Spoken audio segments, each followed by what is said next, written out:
Welcome everyone, and let's start another topic from the analytical chemistry, and that is the nuclear magnetic resonance spectroscopy, which is abbreviated as NMR spectroscopy. The roadmap of this lecture is in front of you people. We will divide this lecture into these different parts and we will discuss all these points one by one. So let's start from introduction. We can see that there is a word nuclear. Second is magnetic, third one is resonance, fourth one is spectroscopy. Spectroscopy is actually the interaction of the electromagnetic radiations with the matter, and the study of this interaction, that is called as the spectroscopy. Now I will describe these three words one by one. What does they mean actually? The word nuclear clearly shows that it is related to nucleus.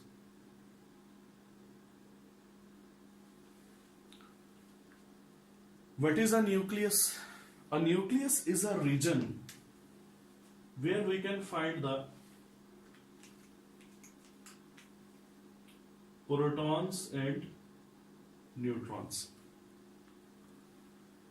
Basically, nucleus is not something like a room having some solid boundaries, but nucleus is a region where the protons and neutrons are present. Nucleus is basically a collection of the protons and neutrons. And these protons and neutrons, just like electrons, they also show the self-rotation movement, that is the spinning movement.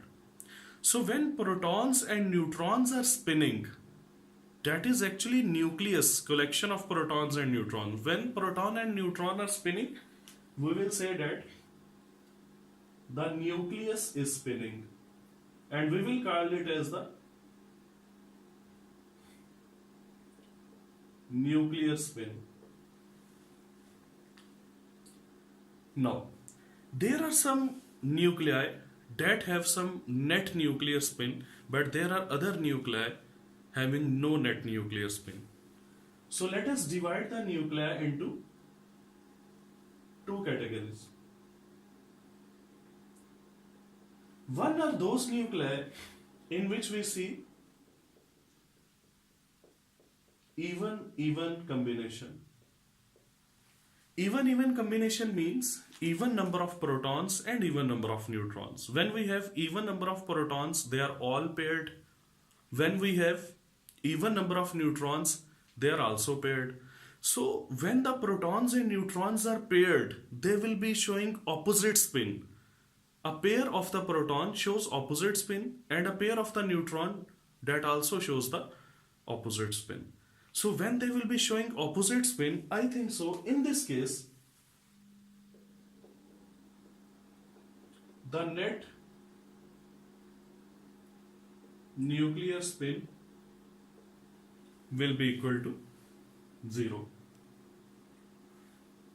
Whenever a charge spins, and a magnetic field is also produced around it. But if that charge is paired, just like if we have a pair of electrons, they show opposite spin and their magnetic fields are cancelled. So when the number of protons and number of neutrons, they will be even, they will be paired. Their associated magnetic fields, they will also be cancelled out. And in this case,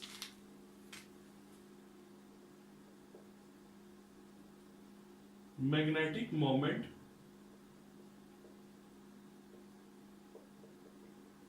of this nucleus, that will be 0. And when the magnetic moment of this nucleus will be 0, there will be no effect of magnet on nucleus.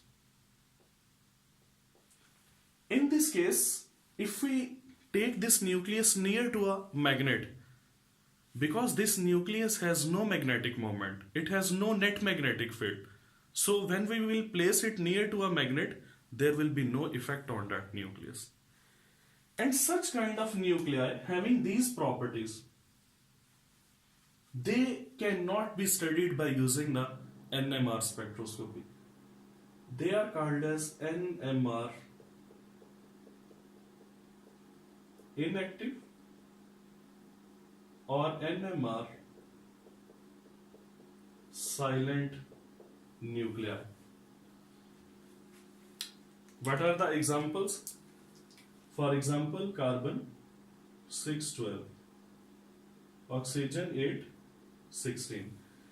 In carbon 612, there are 6 protons and 12 minus 6, 6 neutrons. So they are paired, their spins are they have opposite spins, their magnetic fields are cancelled, no net magnetic moment and no effect of the external magnet.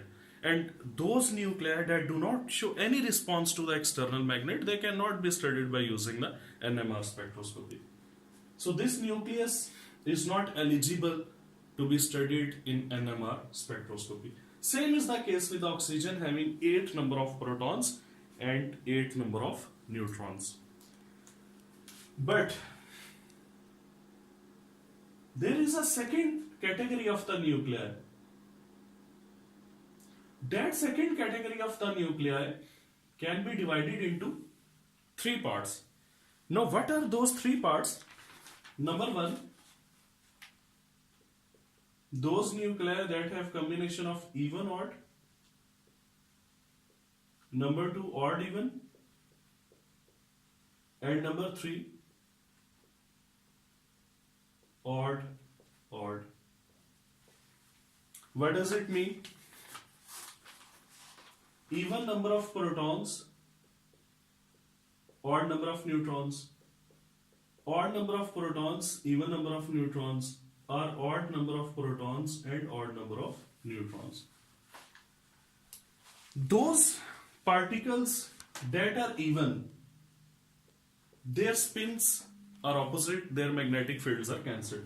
But when we will have an odd number of neutron, there will be a neutron that will not be paired, and due to spinning movement of that neutron, there will be a magnetic field. In this case, the net nuclear spin is not 0. Let me tell you a very important concept here that people ask, whenever a charge is spinning, magnetic field is created around it. When the protons are even, because of these even number of protons, there is no magnetic field. But neutrons are odd, it should not make any difference as the neutrons are neutral. So if the neutron is spinning, there must not be any magnetic field around it. But I'm giving you a point here.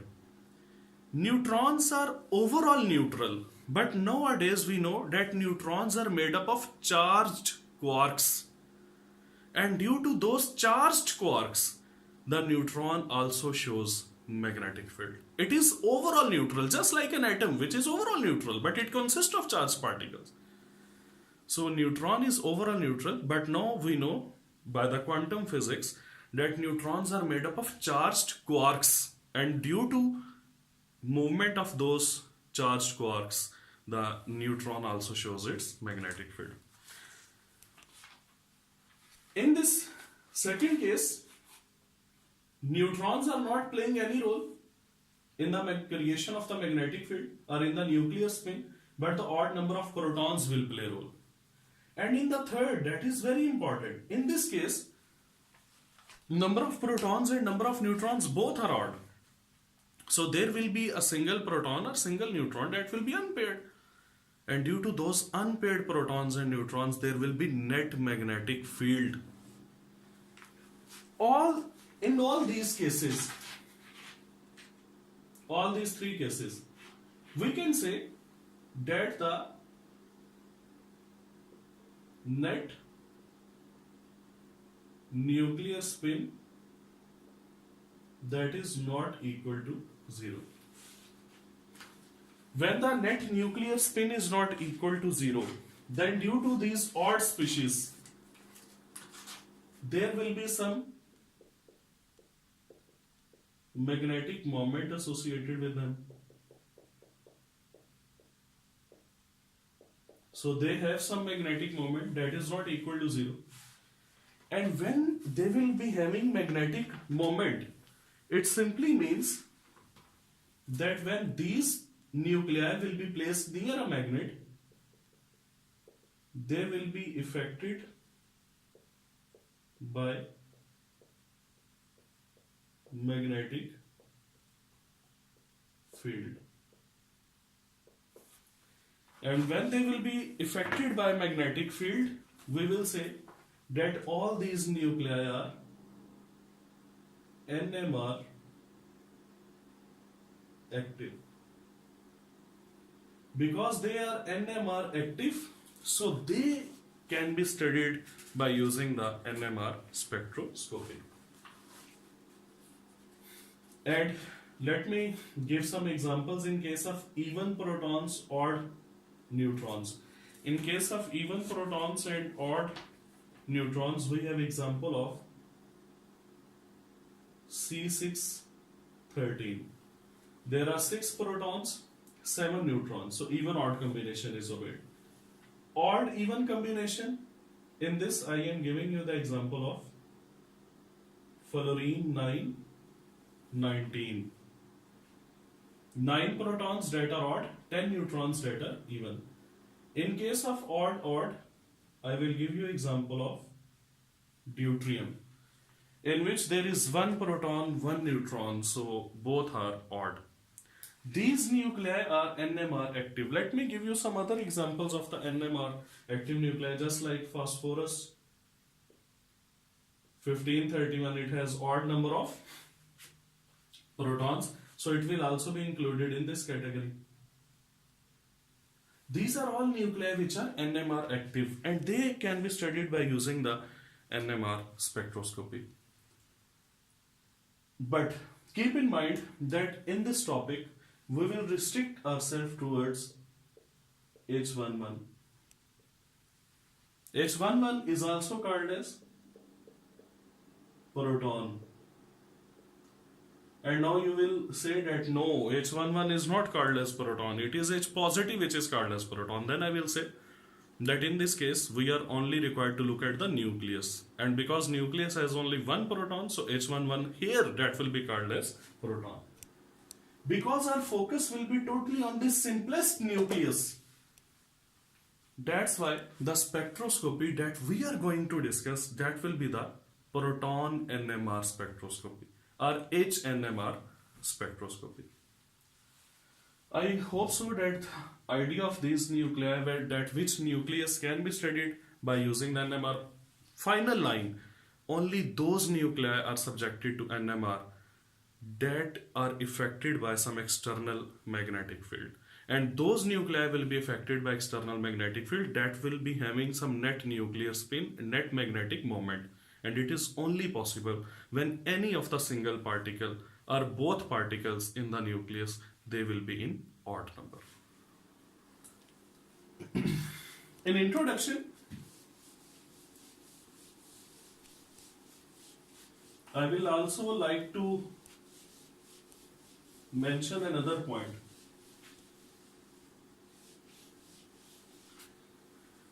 There are some other types of the nuclei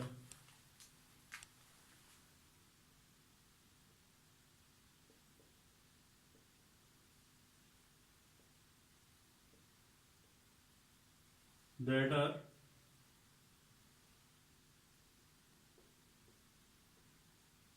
shielded, de-shielded. These are very basic terms that will be discussed in NMR, so you must have an idea of it. What is meant by shielded nuclei? Shielded means protected. You know, a shield, that is a protective measure whenever we go for any war. So shielded means that if there is a nucleus, it will be protected by a cover of electrons. So these are electrons, and these electrons will cover the nucleus. In case of de-shielded, it simply means that this nucleus will not be covered by a strong electron density. Now, my very simple question to you people, if we apply magnetic field to both these nuclei,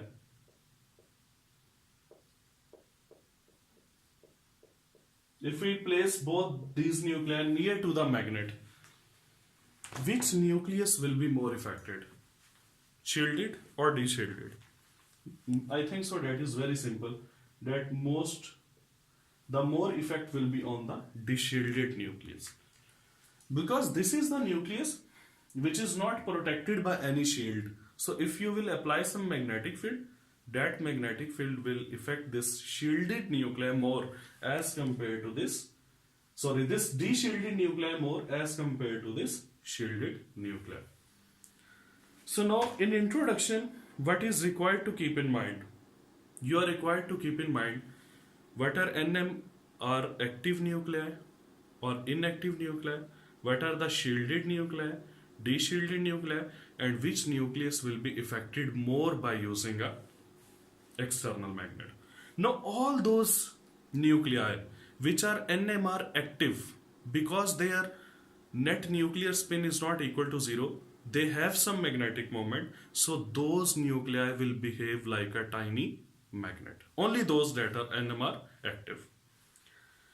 This was all about the introduction of the Nmr spectroscopy. Now let us move towards the principle of Nmr spectroscopy. As I have already said, that all those nuclei which are NMR active, they behave like a tiny magnet. This is, suppose it is a nucleus of the hydrogen, because our focus will be on just H11. It is a tiny magnet. It is a nucleus of the hydrogen which is behaving like a tiny magnet. When this nucleus will be placed in front of another magnet which is quite large, it also has north pole and south pole. This one is the external magnet that we are applying, external magnetic field, and this one is the proton. This one is the nucleus of the hydrogen which is acting like a tiny magnet. Now this tiny magnet is placed in a magnetic field. What will happen? There may be two possible orientations of a tiny magnet or this hydrogen nuclei. In case of first orientation, now this one is the case 1, this one is the case 2. When a tiny magnet means a hydrogen nucleus is placed near an external magnet in a magnetic field, there are two orientations that proton or hydrogen nucleus can have. First is that the south pole of this tiny nucleus or tiny magnet is directed towards the north pole of the big magnet, external magnet. And in this case, there will be maximum attraction between the two magnets. And you know, whenever there is maximum attraction, energy is lowered. So in this orientation, maximum attraction will be there and energy of that nucleus will be low, or it will be having a low energy level. This is called as orientation with field. With field means that this magnet is oriented with the field of the other magnet. Both fields are actually parallel to each other. And such kind of spin is called as alpha spin, which is shown with the quantum number +1/2. This is the nuclear spin in which the nuclear magnet and external magnet both are having parallel magnetic fields. You can show it like, look at this. If we show both these magnets with arrows, and the head of the arrow that will be showing the north pole and the tail of the arrow will be showing the south pole, just like the vector representation. Then this magnet will be having orientation like this, and this magnet will also be having orientation like this. You can see both these vectors are in the same direction, they are parallel. So I can also show it like this. This one is the bigger magnet and this one is the smaller magnet. Both are having parallel magnetic fields, mean the orientation is with the field. So due to this orientation, a low energy level will be created. Now the second case is that in case of this, the north pole is in front of north pole. That may be an orientation of nucleus. In this second case, there will be maximum repulsion between two magnets. And when there will be maximum repulsion, energy will be high.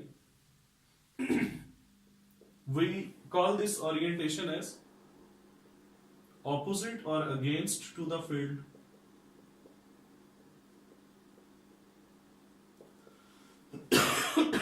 Sorry. This is called as beta spin, which is shown with minus 1/2, and it can also be shown as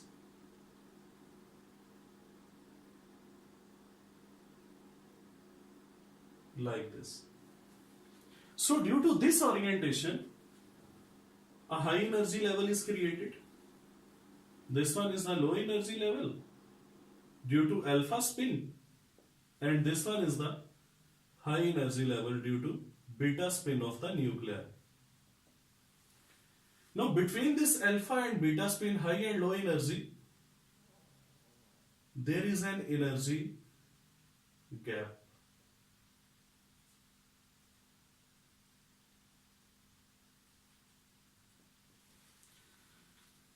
How much gap is created? Very important point. It depends on the strength of this magnet. Stronger the magnetic field provided by this magnet, more gap will be created. And weaker the magnetic field provided, the gap will be lesser. So when a nucleus or a tiny magnet is placed near to a big magnet, that nuclei can be oriented in two ways: alpha spin or beta spin, low energy and high energy. Now, if we want to take some nucleus from alpha spin to beta spin, we will have to provide some energy. And that energy, which causes the spin of the nucleus from alpha to beta, from low energy to high energy, that is provided by radio waves.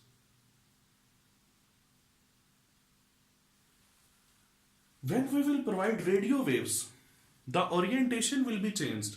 And now the orientation will be changed from alpha to beta. And that energy to take the nuclei from low energy level to high energy level, from ground state to excited state, from alpha spin to beta spin, that energy is provided by the radio waves.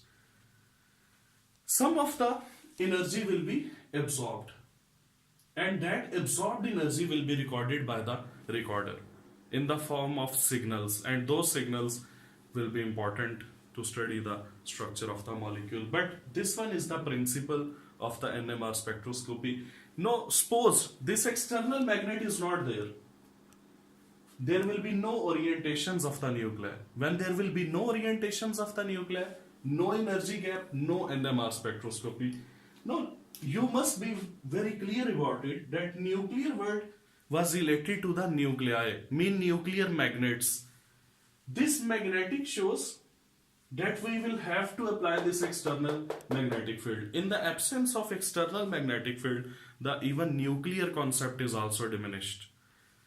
What is resonance? Resonance means that you are taking this nuclei from alpha spin to the beta spin. So in this nuclear magnetic resonance spectroscopy, actually we discuss the interaction of radio waves with the matter. Just like in infrared spectroscopy, IR waves with matter, in UV visible with matter, here radio waves interaction with matter is discussed. But only in the presence of this external magnetic field. Now let me discuss some examples with you people, our third part of the discussion.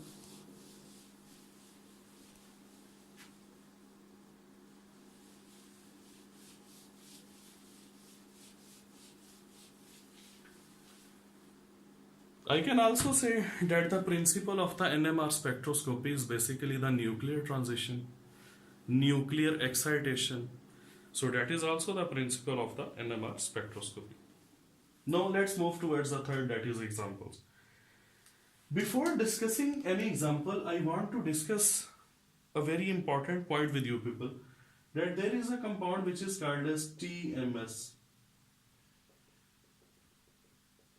tetramethylsilane. If silicon is bonded to 4 hydrogen atoms, this is silane. Just like CH4 is methane, SiH4 is silane. What does it mean, tetramethyl? Tetramethyl mean, no, these are not hydrogens, but these are all methyl groups. It is tetramethylsilane. This tetramethylsilane is used as reference in NMR spectroscopy. How many protons it has? It has 12 protons. But I will say that all these 12 protons are, this is a very important point, chemically equivalent protons. What does it mean by chemically equivalent protons? They are all present in the same environment. Let me show it in a more comprehensive way. Here is the carbon, hydrogen, hydrogen, and hydrogen. In all these cases, the structure will be like this. This hydrogen is attached to CH2, and that CH2 is attached to silicon. In the same way, this hydrogen is also attached to a CH2 group, which is further attached to silicon. In the same way, the third hydrogen is also attached to CH2, and that CH2 is attached to silicon.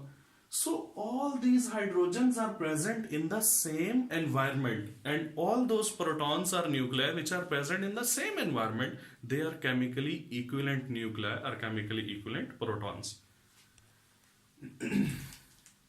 Whether these protons will be shielded or deshielded, what do you think? Silicon is actually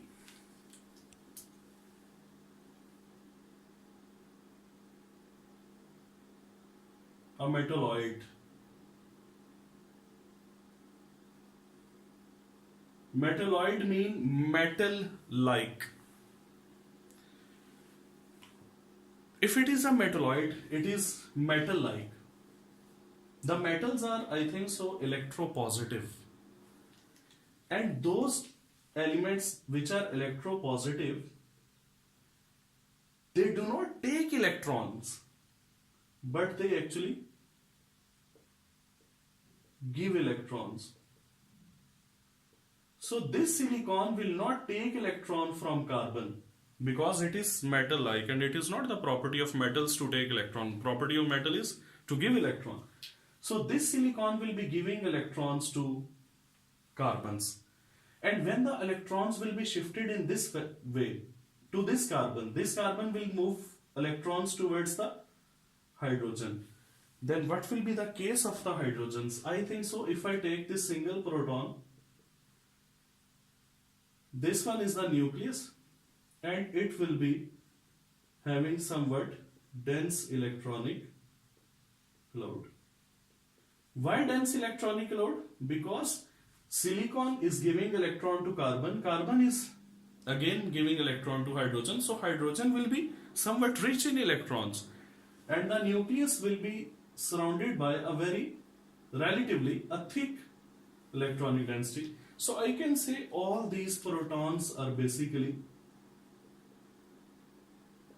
shielded.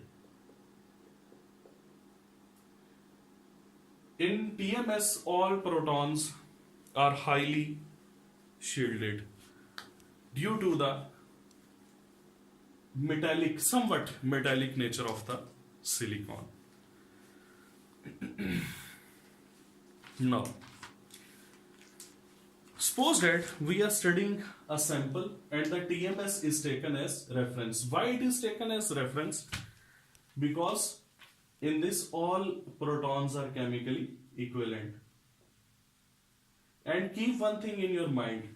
When all protons in any compound they are chemically equivalent, we get only a single peak. We will get only a single peak in NMR spectrum for that compound. So it will be showing only single peak, you can say a single signal in NMR spectrum. And that single signal is arbitrarily taken at 0. Now some people they will get confused. Let me explain it. How an NMR spectrum looks.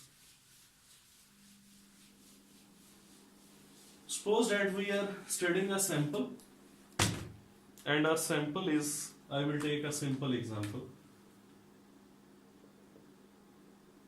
ethane. In ethane, even all the hydrogens are chemically, all the protons are chemically equivalent. So when this sample will be studied in NMR spectroscopy, this sample will be introduced to NMR spectrometer. NMR spectrometer will provide some radio signals. That sample will be placed in a strong magnetic field. Some of those radio signals will be absorbed, and the other which are not absorbed, they will move towards the detector. The detector will take those radio waves that are not absorbed and it will send signal to the recorder, and the recorder will make an NMR spectrum which looks like this. This one is NMR spectrum, and the first NMR spectrum that we are going to make, it is for ethane. NMR spectrum, there is reading 0, 1, 2, 3, 4, 5, 6, 7, 8, 9 and 10. Now what does it mean 1, 2, 3, 4? What is this? These are basically ppm, and you know in first year you have studied ppm stands for parts per million. Our sample is always mixed with TMS, tetramethylsilane. It is mixed with it because tetramethylsilane is standard, and I have already told you that this tetramethylsilane, its peak will be, or its signal will be on 0. So this signal is for TMS, which is a reference. Now look at these protons. All these 6 protons, they are also present in the same environment. Because they are present in the same environment, so we will have only a single peak.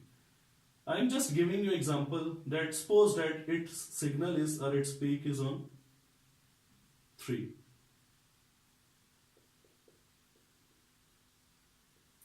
This one is the signal. Why it has given a single signal? because all the protons were chemically equivalent. So the first point that should be noted, it is that the number of signals will be equal to number of protons that will be in different environments. Because the protons were in the same environment, so we got a single signal.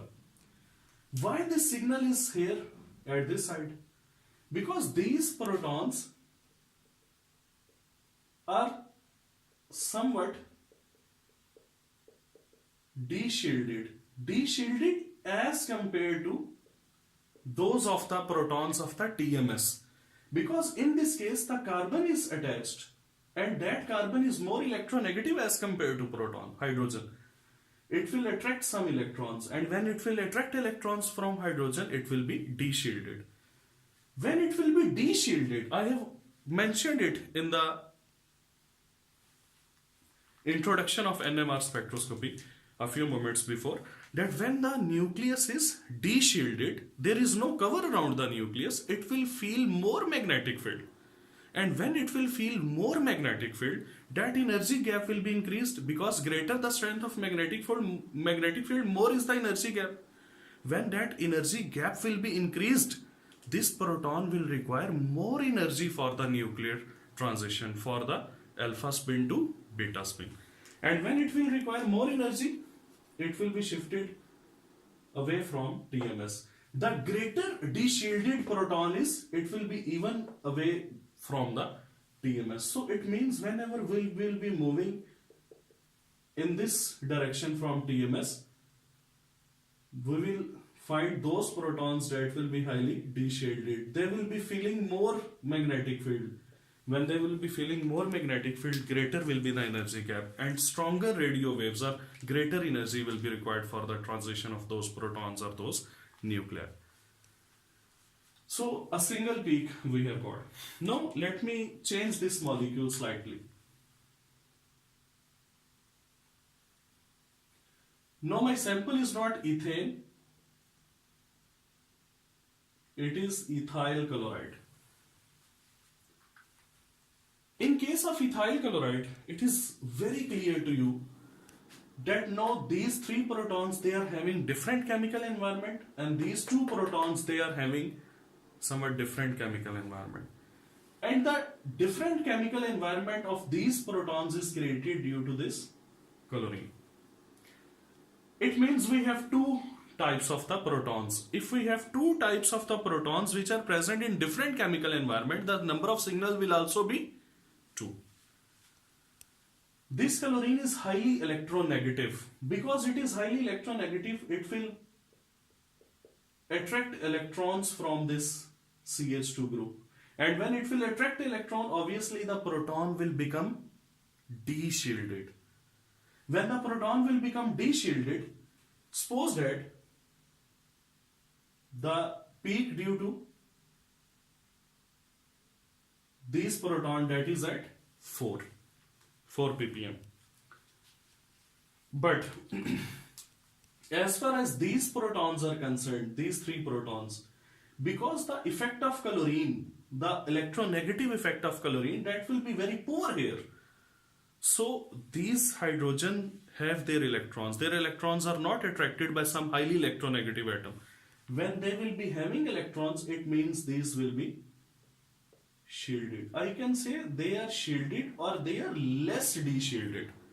So when they are less de-shielded or they are shielded, in case of a shielded proton, the effect of magnetic field is not very strong, the energy gap is not very huge, so lesser energy is required for the nuclear transition, and its peak will be at, suppose it is at 1. If I say that this proton, these two protons are shown with A and these three protons are shown with B, so then this will be for A protons, this signal, and this signal will be for B protons. So in this case, we will get two signals, and the nucleus or the proton that will be more de-shielded, it will be more away from the TMS. So by looking at the number of signals, we can find the number of protons which are present in different chemical environments. Even the area under these signals, that is also very important, because I am just giving you a single line, because the comparison of this area under the signals, that gives you a ratio of the number of protons. Mean if you will compare this area with this area, you will get the ratio of 2/3. It will show that those protons which are shown with A, this signal, they are 2, and those which are shown with this signal, they are 3. So that area is also very important. Number of signal will show the number of protons in different chemical environment. Area will show the ratio of the number of protons. Position will show the shielded or de-shielded, you can say, protons. So in this way, we can discuss the NMR spectrum. Now, there is a question.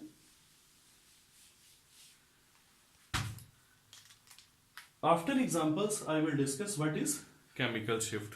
Chemical shift is actually that ppm. ppm is actually the chemical shift.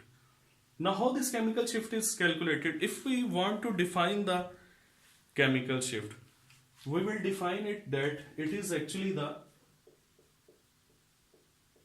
position of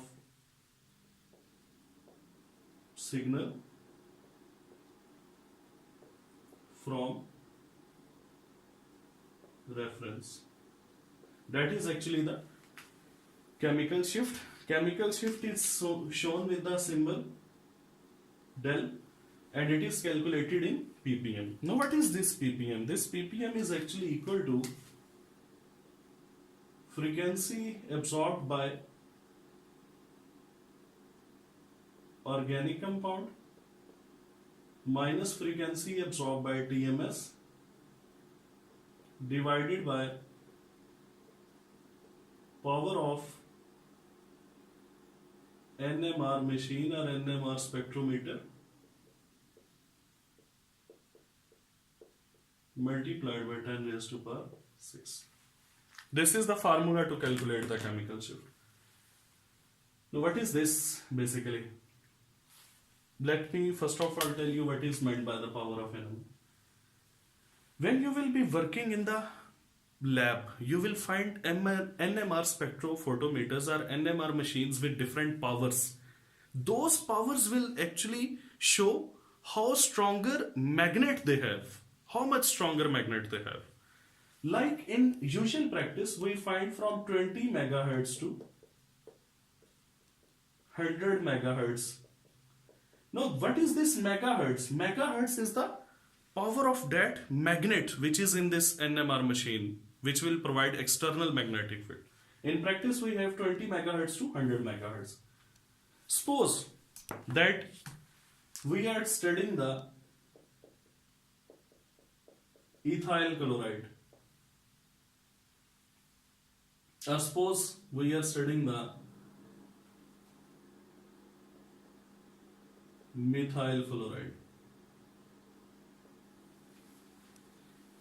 In case of methyl fluoride, the recorded that methyl fluoride absorbs frequency of radio waves of 2240 Hertz. The frequency of the radio waves which is absorbed by this methyl fluoride, it is 2240 Hertz, and this is shown by the recorder. And the frequency absorbed by TMS, I am just taking some supposed values. The frequency of radio waves absorbed by TMS, that is actually equal to 2000 Hertz. Hertz, you know, that is the unit of the frequency. Always keep one thing in your mind, that the organic compound, the frequency of organic compound which will be absorbed, it will be 99% cases, in 99% cases will be more than TMS. Why? Because the protons of the TMS, they are highly shielded. They are highly shielded. But the protons of every organic compound, they are somewhat, you can say, de-shielded as compared to the protons of the TMS. Now this one is the frequency of organic compound. That was methyl fluoride. Frequency of TMS. Power of NMR machine. Suppose that the NMR machine that I was using in the lab, it was of 60 megahertz. Now what will be the value of that chemical shift? ppm, chemical shift shown with del, that is equal to 2240 minus 2000 divided by 60 into 10 raised to power 6 into 10 raised to power 6. Cancelled. We will get 240 over 60 and we will get 4 ppm.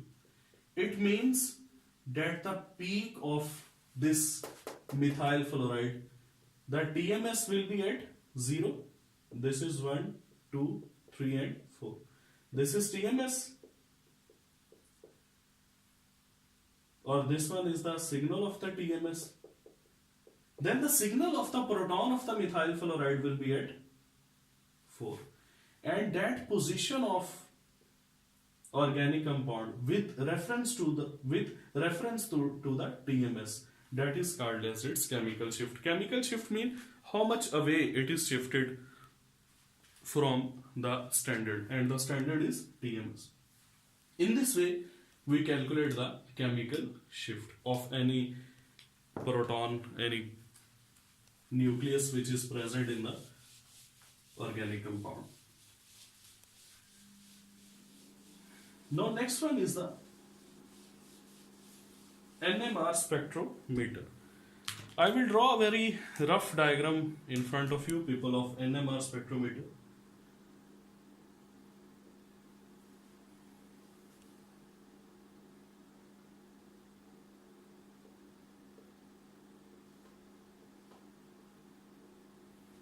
Here is the source of the radio waves, that is called as the radio signal generator. It is the detector. Around this sample there will be a strong magnet that will be placed. It will be providing the external magnetic field. Now this radio frequency generator as well as this detector, both are connected with this tube which is having your sample.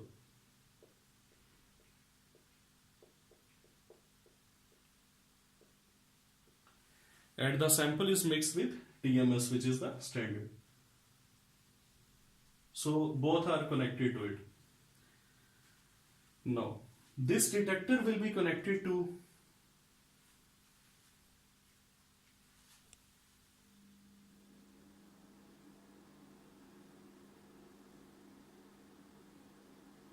recorder. This one is recorder, and the recorder will make that peaks in which here that will be TMS and there will be some other peaks. So this is a very simple block diagram of a NMR spectrophotometer. Radio signal generator that will generate the radio waves. Those radio waves will be absorbed by sample. Some radio waves will not be absorbed. They will move to detector. Detector will send these signals to the recorder and recorder will make the NMR spectrum. Now there are two types of the spectrometers. One is called as the CW NMR spectrometer and other is called as the FT NMR spectrometer. The basic principle of the working of both these spectrometers, it is very simple and almost same. But what is the difference? CW stands for continuous wave nuclear magnetic resonance spectrometer, and FT stands for Fourier transform nuclear magnetic resonance spectrometer. What is the difference in the working of these two? The basic principle is same in both the cases, but just the difference is that CW shows how much or what frequency of the radiations are absorbed, but FT shows what frequency of the radiation is emitted.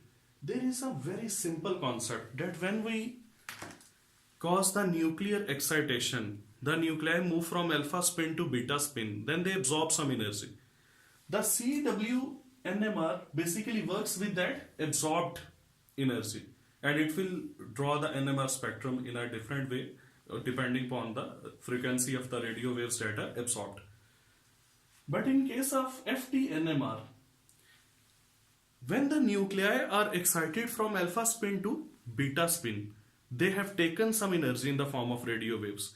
And you know, in excited state, any particle or anything that doesn't stay for a long time. So the nucleus will move again from beta spin to the alpha spin, and the amount of energy that was first absorbed, now it will be emitted. The absorbed energy and emitted energy, according to law of conservation of energy, both will be same.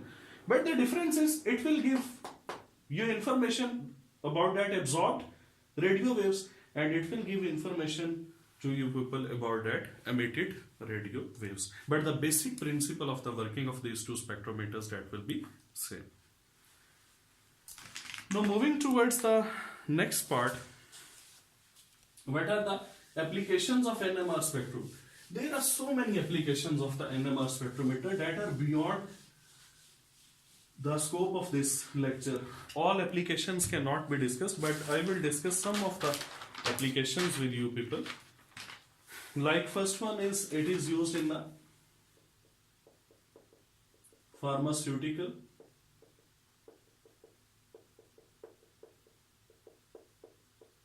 production and development. In the production and development of medicines, in the research, also in the agrochemicals,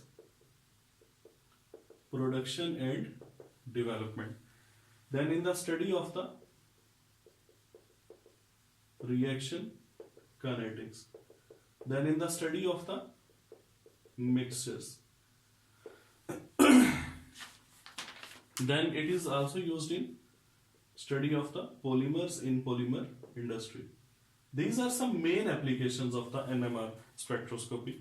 It is also used in the molecular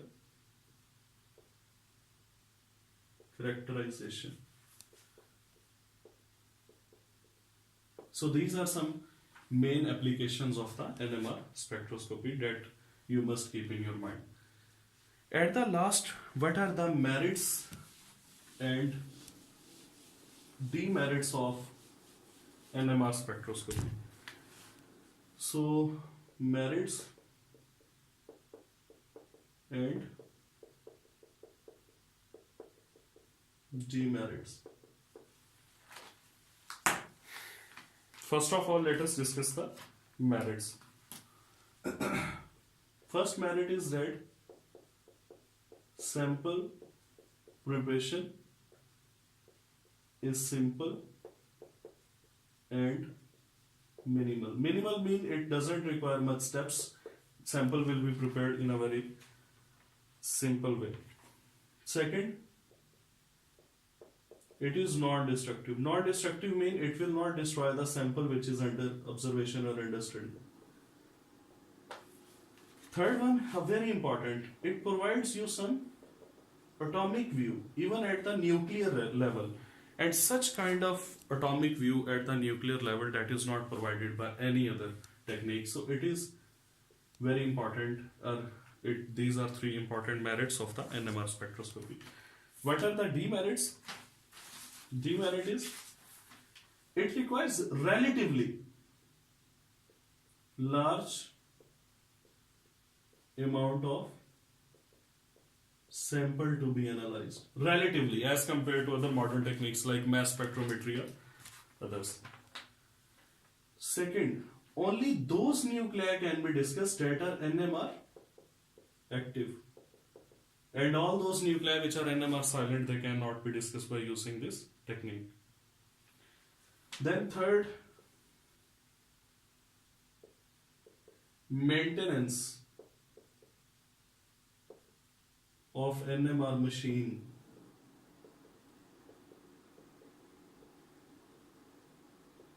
that is very expensive. So these are some merits and demerits of the NMR spectroscopy. It was all about this topic of NMR spectroscopy, but keep this thing in your mind that this lecture is only for the students of the FSC that are studying the basics of the NMR spectroscopy. Otherwise, if you want to study it in detail, this lecture will not be enough for you people. Thank you so much. Allah Hafiz.